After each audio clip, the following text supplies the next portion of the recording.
So saan pa ba tayo lulugar? Nandiyan na, kinukumpleto ko na. Yan lang naman yun. Diba ako wala akong inaano kasi rights yan eh, taga Sitol tayo. Pero sana lang maging patas tayo. Kasi napapansin ko talaga ngayon, super ako lang lagi nakikita nyo. Sa totoo lang, wala nang, ano lang, street food vendor lang po ako, yun lang ang concept ko.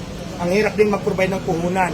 Ito nga, may nagmagandang na tao, nandito ako lang, kasi dati nasa kalsada ako, so preparing kayo. Kung nakapisto ako dito, ano naman mga hinahanap nyo. So gusto ko maging patas lang. Kasi sa lahat ng vendor dito, sa dami namin, ako na laging nakikita nyo. Yun lang naman yun eh, maging patas lang sana tayo. Pero ako wala akong ano doon sa inyo, pero sana na maging patas mo tayo ha.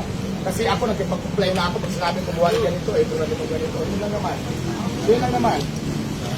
So ngayon, pero gagawin ko pa rin yung pag-comply ako sa inyo. Pero siyempre, at least alam nyo lang din. Kasi kung hindi na ako papayagan ako na mag-comply ako, so mag-illegal na lang tayo. Kasi ginagawa ko na para maging legal ako.